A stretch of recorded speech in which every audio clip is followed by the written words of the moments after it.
Pakaian tipis itu hancur dan tertiup angin. Tubuh bagian atasnya telanjang, otot-ototnya proporsional dan kuat, tetapi dia tidak berlebihan seperti para pelatih binaraga. Kulitnya kemerahan dan cerah, dan hampir tidak ada bekas luka. Pria ini sangat tampan bahkan jika dia melepas pakaiannya. Anda malu menggunakan kata-kata seperti Gao Fushuai untuk menggambarkannya, dia adalah Raja Barat dan pangeran tampan yang sebenarnya. Kemudian, tubuh King terangkat, secepat kilat, dan terdiam. Lengan kirinya terangkat tinggi, mengarah langsung ke bagian penting tubuh Li Dong. Saat jarak semakin dekat, dengan berkah kekuatan, lengan itu sebenarnya mulai menebal secara bertahap.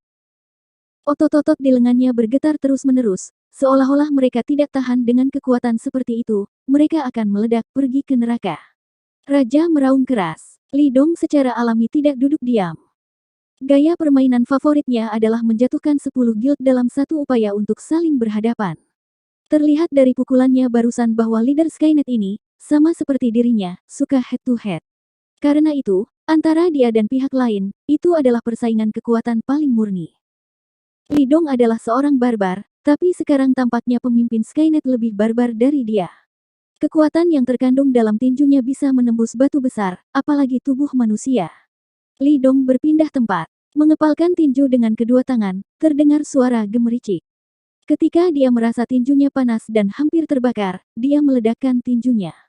Dengan pukulan ini, keduanya mengerahkan seluruh kekuatan mereka. Mereka semua ingin mengalahkan lawan dengan kekuatan yang paling kuat, ledakan. Kedua tinju itu bertabrakan. Anehnya, aliran udara kali ini tidak didorong, udara juga tidak terkoyak. Bahkan mereka berdua berhenti di tempat dan tidak ada dari mereka yang dipukuli. Mata mereka saling berhadapan dan kepalan tangan mereka saling berhadapan. 1 detik, 2 detik, 3 detik tiba-tiba, otot-otot wajah kedua pria itu mulai berkedut secara bersamaan. Memompa lebih cepat dan lebih cepat, seolah-olah mengendarai roller coaster. Kemudian ekspresi mereka menjadi menyakitkan. Pemecahan. Sebuah suara aneh datang. Tulang mereka berdua terdengar bersamaan, dan pakaian mereka hampir dilucuti, ledakan. Dengan arus udara yang kuat dari dalam keluar, tubuh mereka berdua dipantulkan oleh kekuatan yang menakutkan itu. Terkunci. Tubuh Li Dong menabrak batu besar, yang menstabilkan sosoknya. Wajahnya masih tenang, tetapi segera, dia mengerutkan kening. Kemudian jejak darah tumpah dari sudut mulutnya. Postur pendaratan raja tidak indah, bahkan lebih malu dari Li Dong. Setelah dia mendarat, dia terhuyung beberapa kali sebelum dia stabil. Demikian pula, jejak darah tumpah dari sudut mulutnya. Raja menggerakkan lehernya dan berteriak, "Gadis laba-laba." Begitu suara itu jatuh, gadis laba-laba itu bergegas menghampirinya. Dia mengambil sepotong sutra putih dari sakunya dan menyerahkannya. Raja mengambil kain sutra dan dengan hati-hati menyeka noda darah di sudut mulutnya, seolah-olah dia sedang membersihkan pintu. Pakaian pria di tubuh bagian atasnya terkelupas, dan celana panjang di tubuh bagian bawahnya juga meledak satu demi satu, tidak berlebihan untuk menggambarkannya sebagai pakaian compang camping. Namun ia tetap mempertahankan wajah bersih dan penampilannya yang elegan hingga saat ini. Inilah kepura-puran yang sebenarnya. Masukkan kekuatan ke dalam tulang. Dia menyekanya dengan hati-hati dan hati-hati, bahkan untuk wanita. Setelah menyeka darah dari sudut mulutnya, dia menyerahkan sutra berdarah itu kepada gadis laba-laba. Gadis laba-laba mengambilnya, dia tidak berani membuangnya, tetapi melipatnya ke dalam sakunya. Raja kemudian mengarahkan pandangannya pada Li Dong, "Kamu benar-benar kuat, lebih kuat dari yang aku kira. Kamu pantas menjadi dewa perang timur. Keinginanku untuk bertarung telah benar-benar mendidih. Ayo, lanjutkan, dan coba pukulan lain." Ketika dia berbicara, dia sudah bergerak. Kali ini, kecepatan lari King tidak secepat sebelumnya. Dia berlari, tetapi dia tampaknya tidak memiliki berat badan, seperti seorang master seni bela diri, dia benar-benar meninggalkan tanah dan mulai berlari di udara. "Pergi ke neraka," King berteriak, dan pria itu berada di udara, dengan pukulan. Dengan pukulan ini, semua orang bahkan bisa melihat bagian depan kepalan tangan King, dan udara dilubangi dari bentuk tersembunyi yang terlihat dengan mata telanjang. Seperti mau meledak. Tapi wajah Li Dong masih tenang, dia maju selangkah lagi, lalu melontarkan pukulan. Itu sama seperti sebelumnya, tidak mewah, sederhana dan lugas, dan memilih untuk berhadapan langsung dengan raja. Kedua kepalan tangan itu saling bersentuhan, dan kemudian, ledakan. Kaki Lidong langsung menggosok dua tanda panjang di tanah, dan dia mundur sekitar 10 meter sebelum berhenti. Dia mengguncang tubuhnya, dan darah tumpah dari sudut mulutnya lagi, tapi kali ini jumlah darahnya lebih banyak dari sebelumnya. Namun meski begitu, wajah Lidong tetap tidak berubah. Terlebih lagi, matanya menjadi lebih tajam. Di kedalaman mata itu, ada niat mengerikan untuk bertarung. Setelah dua pukulan ini, King berhasil memancing semangat juang Lidong. Bagi Raja, Lidong adalah lawannya yang langka, dan dia merindukan Lidong untuk memberinya pertempuran yang sengit. Begitu pula dengan Lidong, King juga merupakan lawan yang sangat langka, dia juga berharap King bisa memberikan pertarungan yang tak terlupakan. Pada saat ini, tubuh King menggulung beberapa pukulan di udara dan mendarat lagi. Kali ini, Raja lebih malu dari sebelumnya, dia bahkan jatuh dan duduk di tanah. Tapi dia berdiri dengan cepat, posturnya masih anggun. Setelah berdiri, King merasakan hidungnya panas, lalu darah keluar dari hidungnya, seperti keran. Tanpa King berbicara, gadis laba-laba berlari dengan cepat dan menyerahkan sapu tangan baru kepadanya. Raja sangat puas dengan tindakan gadis laba-laba. Dia jarang tersenyum pada gadis laba-laba, lalu mengambil sapu tangan dan menyekanya. Melihat Raja tersenyum sendiri secara tak terduga, gadis laba-laba itu mabuk. Menatap Raja dengan obsesif. Di antara 8 jenderal, dia adalah satu-satunya wanita. Seorang master hebat seperti dia, seorang wanita di posisi tinggi, dia tidak memandang rendah pria biasa. Oleh karena itu, hanya ada satu pria yang paling dia kagumi, dan itu adalah Raja. Tetapi untuk waktu yang lama, satu-satunya hal yang dikejar Raja adalah seni bela diri tertinggi, dan dia belum pernah melihatnya secara langsung. Gadis laba-laba tahu bahwa di dalam hati Raja, apakah itu dia atau pejuang perang lainnya, tidak ada bedanya dengan orang biasa. Raja juga tidak pernah tersenyum padanya.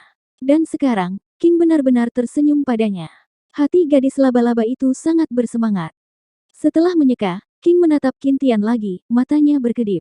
Dewa Perang Timur, luar biasa, sangat menakjubkan. King memandang Qin Tian dan tidak merahasiakan penghargaannya. Aku semakin bersemangat sekarang. Aku tahu kamu begitu kuat. Aku seharusnya datang kepadamu lebih cepat.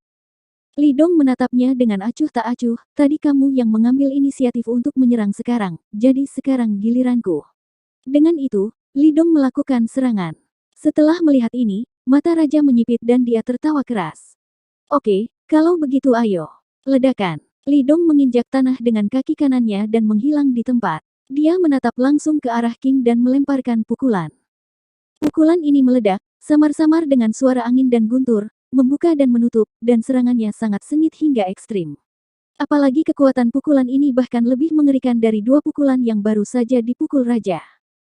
Setelah melihat ini, mata Raja menjadi lebih serius dari sebelumnya. Di sebuah klub di Kyoto, pemilik klub ini sebelumnya adalah Cui Ze dari keluarga Cui. Tetapi sejak jatuhnya keluarga Cui, industri utama keluarga Cui telah dibagi oleh Xiao Daomen, keluarga Li, dan keluarga Sangguan.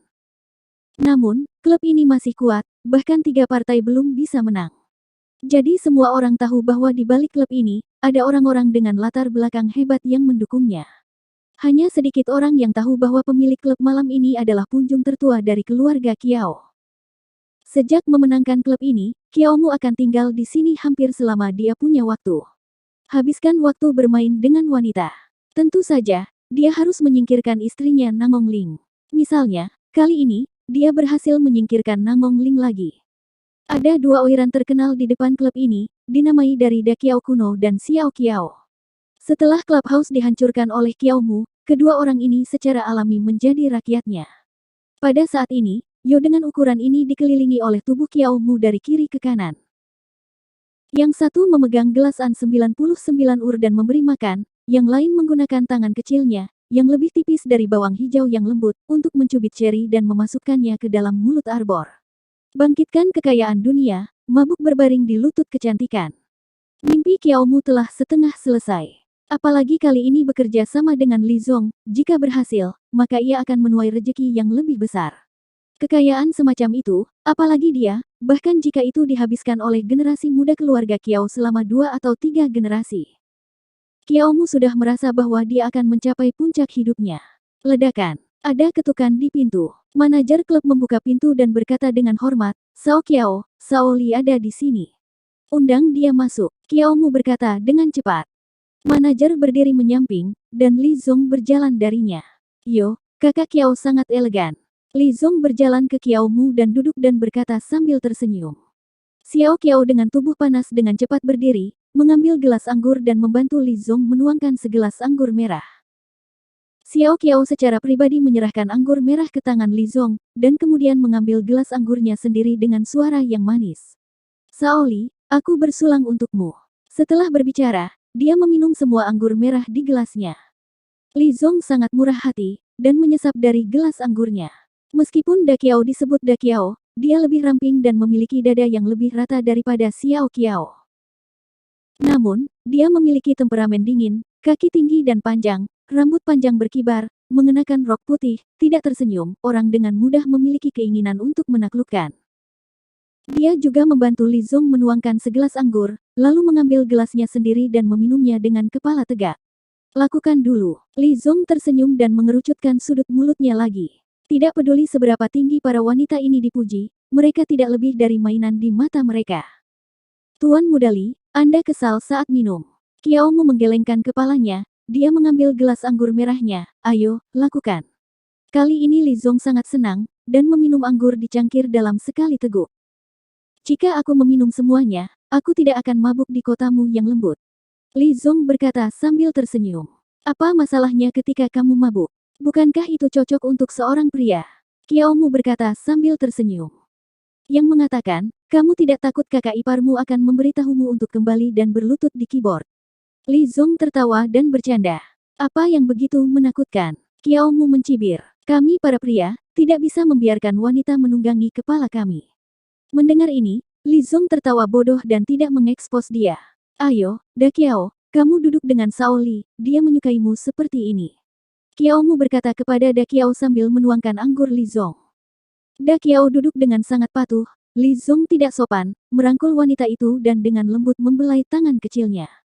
Itu pasti sesuatu untuk menemani anggur dan makanan, kan? Li Zong tersenyum pahit. Bukankah yang ada di tanganmu hanya untuk makanan dan minuman? Kenapa? Apakah kamu tertarik pada pria? Sejujurnya, ada beberapa produk bagus di klub ini, dan ada 2 bintang kecil. Apakah kamu menginginkanku untuk memanggil seseorang untuk merekrut? Datang. Qiao Mu berkata sambil tersenyum. Lupakan. Li Zong melambaikan tangannya. Di dalam hatinya, Sangguan Waner adalah favoritnya. Da Qiao di sebelahnya agak mirip dengan Sangguan Waner dalam hal temperamen. Kalau tidak, dia tidak akan membiarkan Da Qiao duduk di sebelahnya.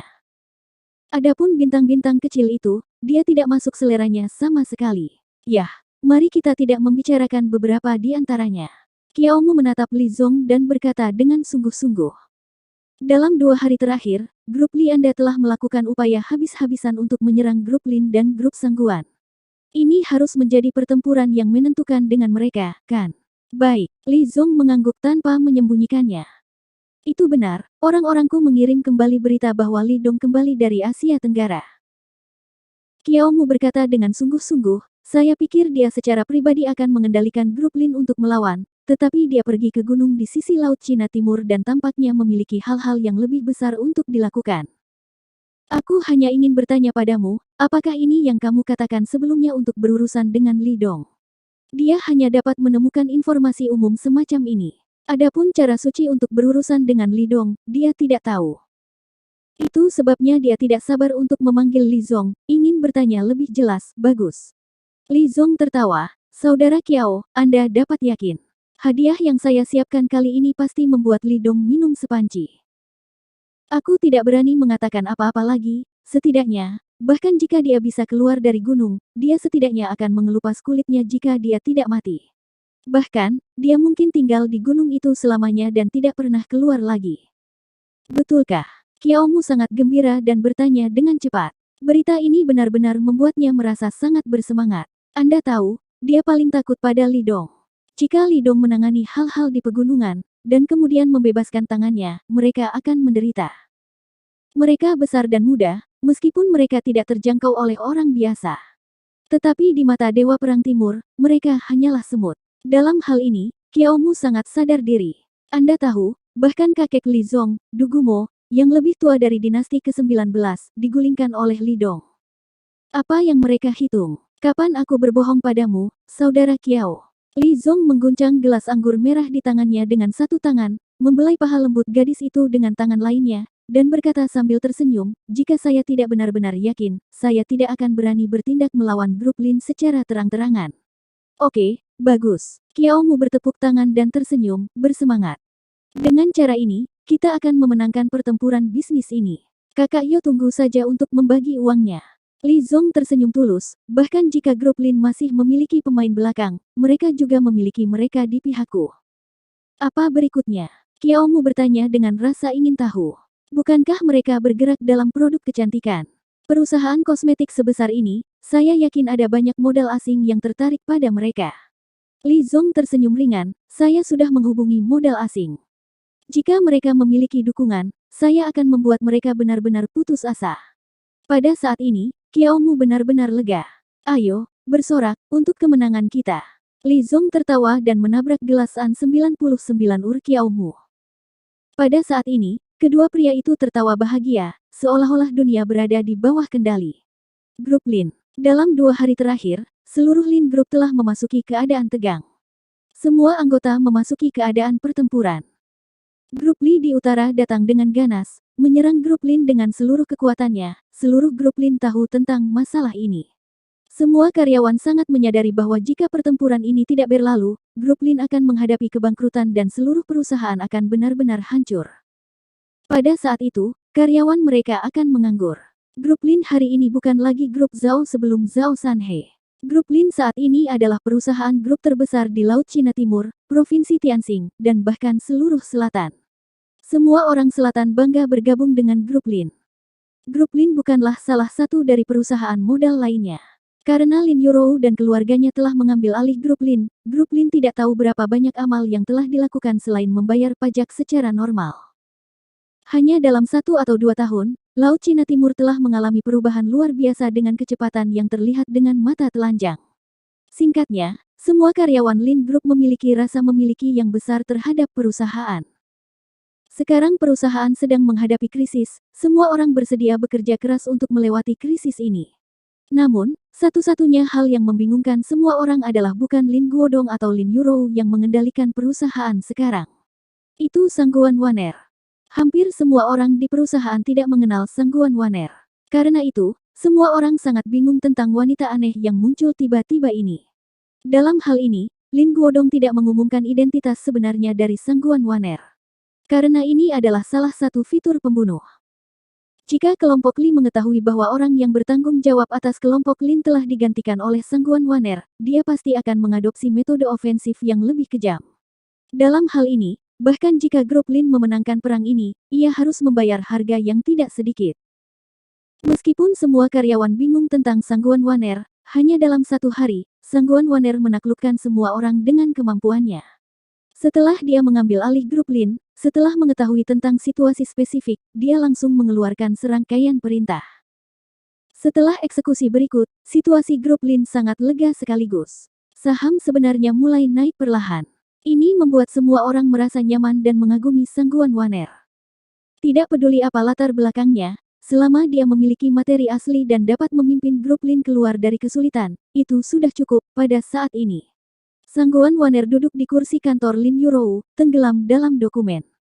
Ada meja di sebelahnya, dan Xiao Bai duduk di kursi. Xiao Bai dulunya adalah asisten Lin Yurou, tetapi sekarang dia bertindak sebagai asisten Sangguan Waner. Pada awalnya, Xiao Bai sedikit menolak, karena dia tidak memiliki kesan yang baik tentang Sangguan Waner. Setiap orang adalah wanita, jadi dia secara alami dapat melihat bahwa Sangguan Waner masih tidak menyerah pada Dong Hai. Jadi dia tidak memiliki permusuhan kecil terhadap Sangguan Waner. Tapi kemudian dia menyadarinya. Karena dia tahu bahwa sekarang grup Lin benar-benar membutuhkan orang-orang seperti Sangguan Waner untuk memimpin situasi secara keseluruhan. Jika Lin tidak ada di sana, dia harus bergantung padanya untuk menyelamatkan tempat kejadian. Xiao Bai bukan tipe wanita yang tidak punya otak, dia tahu pentingnya dan pentingnya, mengetahui bahwa yang paling penting sekarang adalah menahan serangan kelompok Li. Saya percaya Presiden Lin akan melakukan hal yang sama. Jadi, setelah dia mengetahui hal ini, dia sepenuhnya bekerja sama dengan Sangguan Waner. Selain itu, setelah seharian bergaul, dia juga menemukan bahwa Sangguan Waner bukanlah orang yang sangat menyebalkan. Dia tidak bisa membenci apakah itu berurusan dengan orang lain atau karakter orang lain. Terutama ketika dia bertanya kepada Sangguan Waner mengapa dia masih tidak menyerah pada Lidong, Sangguan Waner memberikan jawaban yang tidak bisa dia bantah. Setiap orang adalah wanita, dan kamu juga memiliki seseorang yang kamu sukai. Jika kamu membiarkan kamu melepaskan pria yang kamu cintai, bisakah kamu melakukannya? Xiao Bai bertanya pada dirinya sendiri, dia tidak bisa melakukannya. Oleh karena itu, dia bisa mengerti mengapa Lin selalu ingin berteman dengan Sangguan Waner bahkan jika dia tahu bahwa pihak lain tidak menyerah pada Dong Ge. Seorang wanita seperti Sangguan Waner, bahkan dia, bersedia berteman satu sama lain. Setelah berurusan dengan masalah yang dihadapi, Xiao Bai mengangkat kepalanya, hanya untuk menemukan bahwa Sangguan Waner sedang memutar pena di tangannya, dalam keadaan linglung, dan dia tidak tahu apa yang dia pikirkan. Saudari Waner, apa yang kamu pikirkan? Xiao Bai tidak bisa menahan diri untuk bertanya. Setelah mendengar kata-kata Xiao Bai, Sangguan Waner kembali sadar. Dia menghela nafas, khawatir di matanya. Aku sedang memikirkan Brother Xiaodong dan Yurou. Aku tidak tahu bagaimana keadaan mereka sekarang. Dia sangat khawatir tentang Li Dong dan Lin Yurou. Karena orang yang menculik Lin Yurou bukanlah orang biasa, melainkan pemimpin Skynet, Raja Mutlak Dunia Barat. Keberadaan seperti itu, bahkan jika Li Dong mengambil gambar, mungkin tidak dapat mengubah bahaya menjadi mudah. Wajah Xiao Bai juga menunjukkan ekspresi kesedihan. Mereka tidak mendapat kabar sepanjang hari. Aku menelepon Xiao Dao dan Dong Ge, tetapi mereka tidak bisa tersambung. Mereka pergi ke puncak Yunfei, dan mereka pasti sudah mencapai puncak gunung sekarang. Tidak banyak sinyal di tempat itu. Sangguan Waner menghela nafas. Kuharap mereka bisa kembali dengan selamat. Jangan khawatir, dengan saudara Dong, tidak akan ada yang salah dengan Presiden Lin, dan mereka pasti akan kembali dengan selamat. Xiao Bai mengepalkan tinjunya dan berkata dengan serius. Bagi Li Dong, dia selalu memiliki kepercayaan mutlak, karena dia tahu bahwa di dunia ini, selain memiliki anak, tidak ada yang tidak bisa dilakukan Dong Ge. Ya, mereka pasti bisa kembali dengan selamat. Sangguan Waner juga mengangguk berat, dan meremas pena di tangannya. Tidak ada gunanya kita terlalu banyak berpikir di sini. Satu-satunya yang bisa kita lakukan adalah bekerja sama untuk memenangkan perang bisnis ini. Matanya penuh peperangan. Dia harus memenangkan pertempuran ini tidak hanya untuk keluarga Sangguan, tetapi juga untuk memenuhi harapan Li Dong padanya. Mata kedua wanita itu penuh dengan semangat juang, dan kemudian mereka kembali terjun ke pekerjaan yang sibuk pada saat ini. Di puncak gunung, pertempuran Li Dong dengan Raja berlanjut. Kali ini, Li Dong berinisiatif menyerang. Dan segera setelah Anda bergerak, Anda akan melakukan yang terbaik. Pukulan Li Dong melepaskan semua kekuatannya. Sejauh ini, dia belum pernah menggunakan kekuatan sebesar itu, menghadapi raja, dia tidak keberatan. Menyadari kekuatan pukulan Li Dong, wajah King berubah. Baru saja, saya mengalami 2 pukulan dengan Li Dong. Meskipun dia tidak terluka parah, itu masih berdampak kecil pada efektivitas tempurnya. Pukulan Li Dong membuatnya merasakan bahaya besar, mundur. Itu tidak mungkin. Raja meraung dan langsung bergegas. Dia mengepalkan tangan kanannya dan meledakkannya, gemetar dengan tinju Li Dong. Beberapa orang mengatakan bahwa seni bela diri di dunia hanya dapat dipatahkan dengan cepat. Raja percaya bahwa seni bela diri di dunia hanya bisa sombong. Dia ingin mengalahkan Dewa Perang Timur ke tanah dengan kekuatan absolut atas lawan-lawannya, mengabaikan serangan apapun darinya. Ledakan. Tinju ke tinju. Tinjunya yang ganas dan tinju Li Dong saling membenturkan, dan kekuatan tandingan yang besar mendorong ke depan, membuktikan bahwa Li Dong memiliki tubuh seperti binatang dan kekuatan yang tak terduga. Angin kencang melolong, udara terkoyak sekali lagi, dan suara mendesis terdengar lagi, hampir sedikit keras. Pedal, Raja mundur 3 langkah berturut-turut. Kemudian tenggorokannya terasa manis, dan darah menyembur keluar dengan panik. Di bawah upaya habis-habisan Li Dong, bahkan Raja, yang merupakan kekuatan nomor 1 di barat, hampir tidak bisa menolak. Tubuhnya mundur beberapa langkah besar, dan kemudian dia berdarah, tampak menyedihkan. Hilang. Raja, yang tak terkalahkan di dunia, juga akan kalah. Semua orang menantikan momen ini. Namun, ketika itu benar-benar datang, hampir semua orang hampir tidak bisa mempercayainya. Pemimpin Skynet Barat, kalah. Tanya Scar kosong. Sepertinya begitu. Kepala besar itu juga tercengang. Mereka semua menelan satu demi satu, dikejutkan oleh pertempuran itu, senang. Namun, Raja tertawa. Tertawalah dengan liar. Sambil tertawa, dia masih muntah darah di mulutnya. Dapat dilihat bahwa pukulan penuh Qintian barusan menyebabkan dia begitu banyak kerusakan. Gadis laba-laba dan badut tidak bisa menahan perasaan tegang ketika mereka melihat adegan ini. Terutama gadis laba-laba, dia bahkan berteriak, "Raja!" Badut itu juga menunjukkan ekspresi khawatir, dan pikirannya sedikit linglung.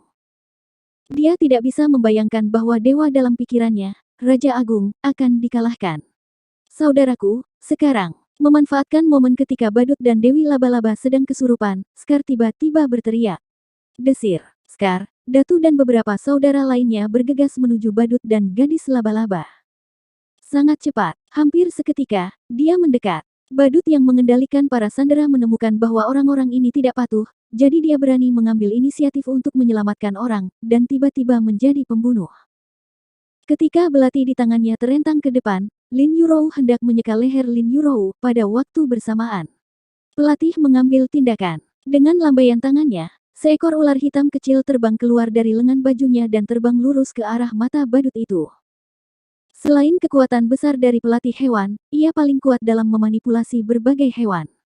Setelah melihat ini, wajah badut berubah, dia sedikit ragu, dan akhirnya memutuskan untuk memotong ular kecil itu menjadi dua. Tertawa, ular kecil itu terbelah menjadi dua, dan pecah menjadi dua bagian dari tengah. Darah memercik kemana-mana, dan Lin Yu membuat badut lembut di seluruh wajahnya. Saat badut itu hendak membunuh Lin Yurou lagi, tiba-tiba ada rasa sakit yang luar biasa di wajahnya. Apa? Dia berteriak. Apa? Pada saat yang sama, Lin Yurou berteriak. Darah ular menetes di wajah dan punggung tangan mereka. Darah ular itu seperti asam sulfat berkekuatan tinggi, dan kontak sekecil apapun tampaknya merusak daging manusia. Rasa sakit itu datang begitu tiba-tiba dan begitu intens. Ini tak tertahankan. Karena itu, keduanya berteriak pada saat bersamaan. Mengambil keuntungan dari celah ini, seutas tali diam-diam berguling, dan diikat ke pinggang Lin Yurou sekaligus. Sebelum Lin Yurou bisa membuat respon apapun, tubuhnya dihempaskan ke udara oleh cambuk.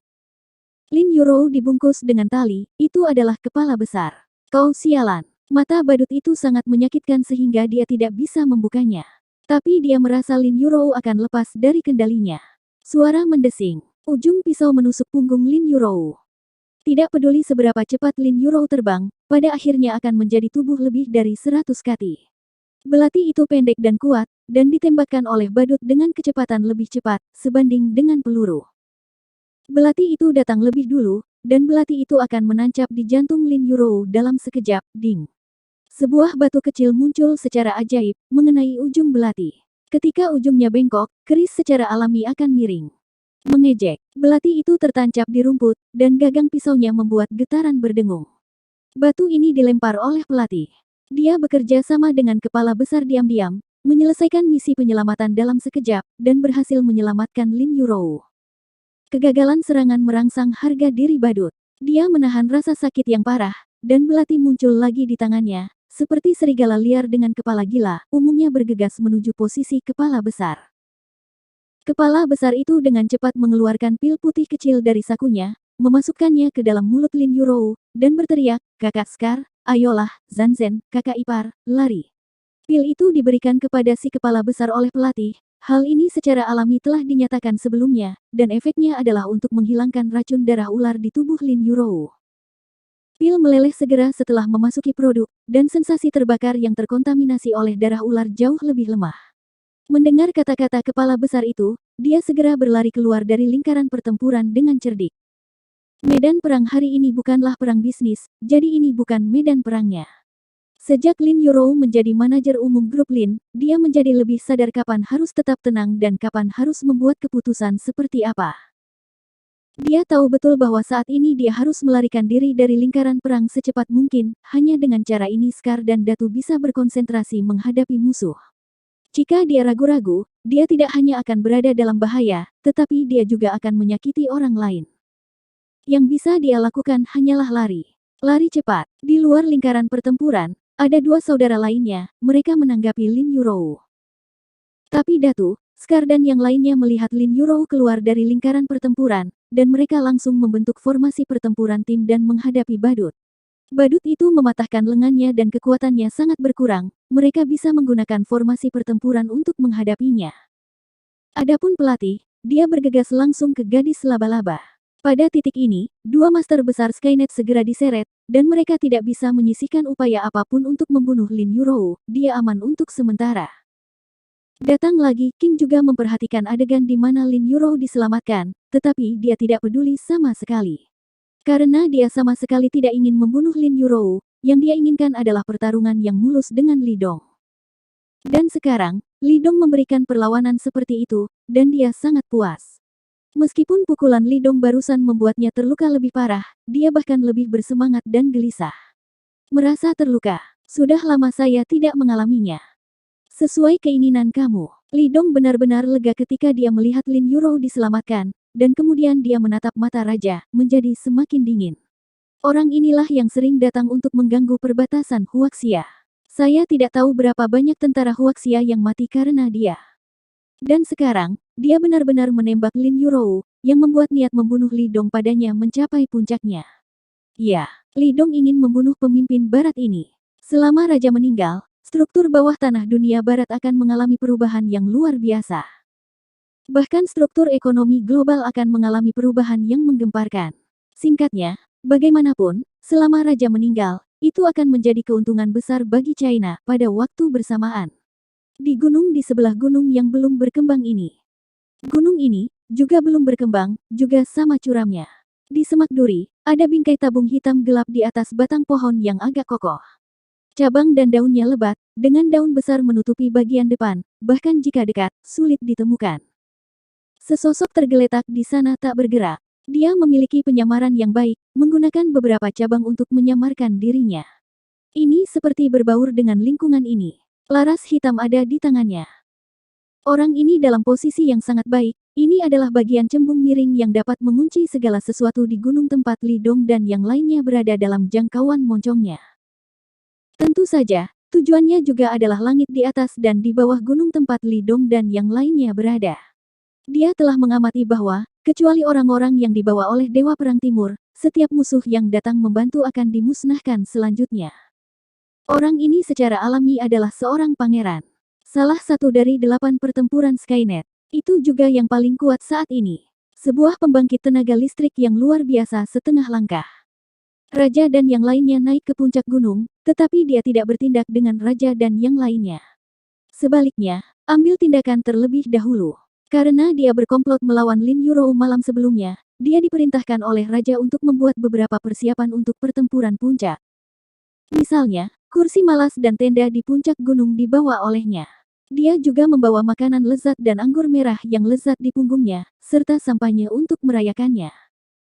Selain mempersiapkan raja, dia juga membawa kantong tidur tenda dan makanan dan anggur untuk Lin Yurou. Namun, sang pangeran tidak bersedia melakukan hal-hal tersebut. Namun, dia harus mendengarkan perintah raja.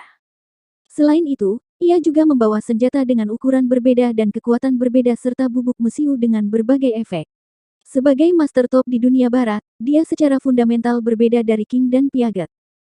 Mereka suka menggunakan kekerasan, dan mereka suka meremas leher musuh secara langsung dengan tangan mereka. Brutal, kekerasan, dengan senang hati dan langsung. Tetapi sang pangeran tidak menyukai atau menghargai metode ini. Dia merasa bahwa ini dilakukan oleh orang barbar. Sebagai seorang pria, dia harus menjaga citranya. Jadi, jika dia bisa, dia suka menggunakan pistol, senapan sniper berat. Ledakan kepala lawan dengan pistol. Inilah yang dilakukan seorang pria. Bukan. Dia telah memasuki era teknologi tinggi sejak lama, dan bahkan berteriak dan menjerit, perilaku semacam ini menurut dia sangat bodoh. Tentu saja, alasan dia berpikir demikian adalah karena dia sudah mendapat pertarungan sengit di Kyoto. Pertempuran itu dibawa kepadanya oleh Li Fu. Sekarang, dia tidak ingin melanjutkan pertarungan langsung ini. Karena pertempuran antara dia dan Li Fu, luka yang dideritanya belum pulih. Karena alasan inilah dia sangat mematuhi kata-kata King dan bersembunyi di sini sebagai peluit rahasia. Alasan untuk bersembunyi adalah untuk mencegah Dewa Perang Timur dari cadangan tangan belakang dan membawa banyak pasukan yang kuat. Tapi sekarang tampaknya kekhawatiran ini bisa dihilangkan sama sekali. Jadi dia mulai berkonsentrasi mengagumi pertempuran antara Dewa Perang Timur dan Raja melalui senapan sniper. Kemudian, dia melihat Raja meninju Dewa Perang Timur 2 kali berturut-turut. Namun, sepertinya King telah tertinggal. Setelah itu adalah pukulan ketiga, Dewa Perang Timur mengambil inisiatif dan memukul raja hingga muntah darah dengan satu pukulan. Ya ampun, apakah Dewa Perang Timur itu begitu kuat? Oh, semoga Tuhan memberkati raja yang tak terkalahkan. Pangeran berpikir dalam hatinya. Begitu pikiran ini jatuh, wajahnya tiba-tiba berubah. Moncongnya tiba-tiba berubah 65 derajat. Lalu dia menarik pelatuknya tanpa ragu-ragu. Ledakan. Pistolnya meledak, namun, peluru itu jatuh. Mendengar suaranya saja, sang pangeran tahu bahwa dia kosong, jadi dia tidak ragu untuk memutar moncongnya lagi dan menembak lagi. Ledakan. Tembakan itu mengenai batu besar. Puing-puing itu terbang, tetapi tidak melukai target. Detik berikutnya, bayangan hitam bergegas ke arahnya seperti listrik. Dengan bantuan pohon dan batu, dia bergegas masuk dengan kecepatan yang menakutkan.